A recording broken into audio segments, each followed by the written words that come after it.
RVVS, le MAG. Michel Correa, bonjour. Bonjour à vous. Vous êtes présidente de Normandie Mémoire et Partage. C'est un mouvement d'éducation populaire à la mémoire partagée qui a pour mission, mais vous en direz plus dans un instant, de prendre en charge le travail d'éducation populaire sur la mémoire de l'esclavage colonial en Normandie. Le réseau existe depuis déjà un certain temps, mais vous avez ranimé la fibre normande depuis Le Havre et aussi sur Rouen. Et puis vous êtes là aussi pour nous parler d'un rendez-vous important prochainement avec le Black History Month, qu'on viendra dessus puisqu'il y a plein de rendez-vous vous fixés. D'abord revenir sur ce mouvement d'éducation populaire à la mémoire partagée. De quoi s'agit-il et pourquoi existe-t-il? Je crois qu'il a émergé du sud de la France. Alors oui, tout à fait. Ça vient d'une initiative personnelle, celle du président et du directeur de l'association Mémoire et Partage, monsieur Karfa Diallo, qui, étudiant à Bordeaux, s'est rendu compte que cette ville de Bordeaux est extrêmement riche en termes d'histoire et en termes de culture gastronomique, puisqu'on parle du vin, on parle d'un tas et tas de choses, et peut-être un peu moins de son passé de port colonial et de port négrier. Et donc ça a été une idée lumineuse de se dire pourquoi ne pas organiser des parcours mémoire au sein de cette ville pour parler de ce passé qui est un passé commun. Donc fort logiquement, on a essayé de cheminer un peu partout sur le territoire, sur l'Hexagone, pour savoir s'il y avait d'autres résonances. Et donc vous avez écrit un nouveau chapitre de l'aventure Mémoire et Partage avec des actions locales ancrées dans le militantisme humaniste, une éducation particulière que vous voulez développer. Et là, on voit le triptyque Le Havre, Rouen, Honfleur. Alors oui, et là il faut le dire, c'est-à-dire que les villes de Rouen, du Havre et de Honfleur, en 2023, ont amorcé cette idée de raconter l'histoire de la Normandie sous le prisme de l'esclavage. Et donc il y a eu tout un parcours réalisé par ces trois villes. Et ce parcours a également, dans le programme de ce parcours, on retrouve ce que le réseau Mémoire et Partage a initié, à savoir expliquer les étapes de l'esclavage, de la razzia à la traversée, puis des conditions de vie dans les plantations, puis la notion de révolte et la notion de métissage, et enfin la notion d'abolition et de libération. Alors d'abord au Havre, vous êtes allé d'abord au Havre semer votre petite graine, où vous avez travaillé autour des symboles de l'esclavage colonial sur l'espace public avec, je crois, des campagnes de rue. Tout à fait. Le principe, c'est d'investir la ville, de porter un nouveau regard sur la ville, de s'approprier tout l'héritage patrimonial qui se trouve pour expliquer ce qu'a pu être l'esclavage. Alors dans des villes comme Bordeaux, il reste des éléments forts et physiques qui permettent de nous aider à parler du sujet. Sur une ville comme Le Havre, qui a été totalement détruite par la guerre, on arrive tout de même à faire le lien et à créer des ponts. Pour ça, il faut aussi s'appuyer sur des outils. Et là, vous avez mis un outil d'éducation populaire comme l'animation d'une visite guidée décoloniale. C'était il y a quelques années. Exactement. C'est comme un concept qui a été mis en place où, effectivement, c'est par le biais d'un parcours mémoire que nous arrivons justement à faire parler du sujet, à parler du sujet et à échanger. C'est un parcours mémoire apaisé. L'objectif n'est pas de déboulonner des éléments qui pour nous sont factuels et dont on a besoin pour expliquer les choses. Donc voilà, c'est sur 6 étapes. On accueille une population transgénérationnelle, ça va des enfants de 8 ans à 90 ans, peu importe, et on est dans l'échange et c'est un échange, encore une fois, apaisé. Sous forme de témoignages. Les gens viennent témoigner et donner des petits brins d'histoire en fait qu'on ne connaît pas tout à fait, et ça alimente en fait tout ce que vous collectez.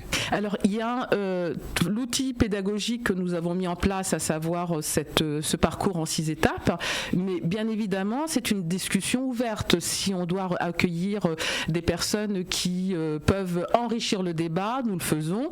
Nous accueillons également des groupes d'étudiants de Sciences Po, des lycéens, des collégiens et même des primaires. Donc l'idée c'est vraiment d'être en complément du programme de l'éducation nationale. Et pour sensibiliser, pour marquer les esprits, pour tout simplement continuer à partager, vous organisez la Black History Month qui sera donc le 21 février prochain, un moment important à ne pas oublier. Et là, vous associez l'Amérique latine. Alors oui, il faut savoir, c'est que tous les 2 ans, effectivement, le réseau Mémoire et Partage organise la Black History Month. Il y a quelques années, c'était la mise en l'honneur avait été faite avec Joséphine Baker. L'année suivante, c'était avec Amilcar Cabral. Cette année, nous avons décidé de mettre en avant l'Amérique latine et notamment une figure emblématique qui est Victoria Santa Cruz, donc une femme afrodescendante, militante, poète, chanteuse. Et ce qui est intéressant, c'est qu'aujourd'hui, dans les actualités, nous avons également la question de l'indépendance d'un pays comme le Venezuela par rapport à l'impérialisme américain. Donc c'est extrêmement étrange et on est content finalement d'avoir eu le nez sur ce sujet. À travers les rendez-vous fixés, les thématiques que vous développez, c'est tous les 2 ans, c'est ça ? Tout à fait. C'est aussi enfin avoir la confirmation qu'on a tous des racines africaines. Oui, et on a un historique des racines africaines. C'est tout à fait ça. Bon, à travers l'esclavage, à travers la colonisation, à travers la culture, et encore une fois, à travers plein d'éléments qui peuvent être aussi positifs. Et il faut insister sur le positif et sur le fait qu'on se nourrit tous des uns et des autres, de la différence des uns et des autres. Et c'est ça qui fait société, et c'est ce pourquoi nous on œuvre à rencontrer les jeunes publics pour les sensibiliser sur cette histoire commune et sur le fait qu'on peut tous vivre ensemble et se compléter à travers nos différences pour faire quelque chose de positif par la suite. Et ils entendent ce message ?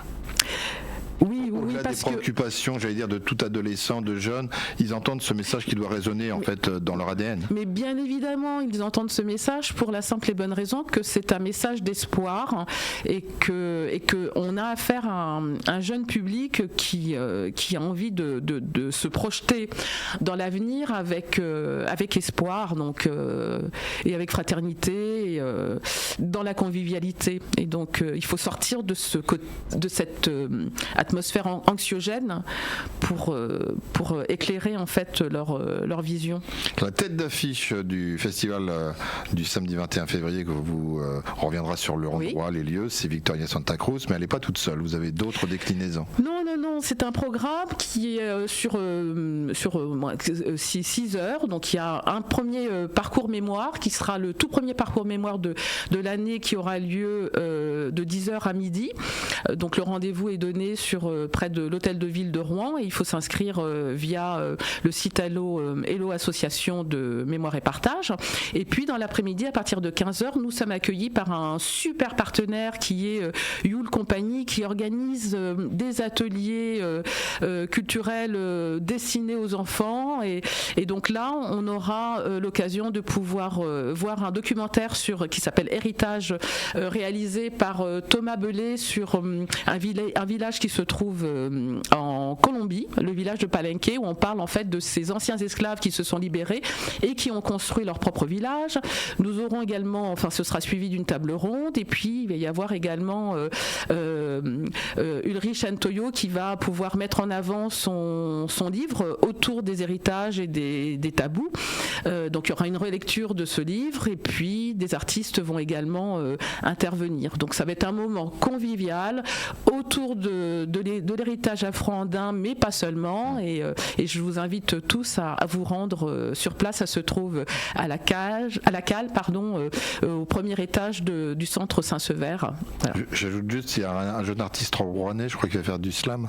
Oui, secteur Nalound, mais il sera pas le seul. Il y aura également Fouba. Voilà.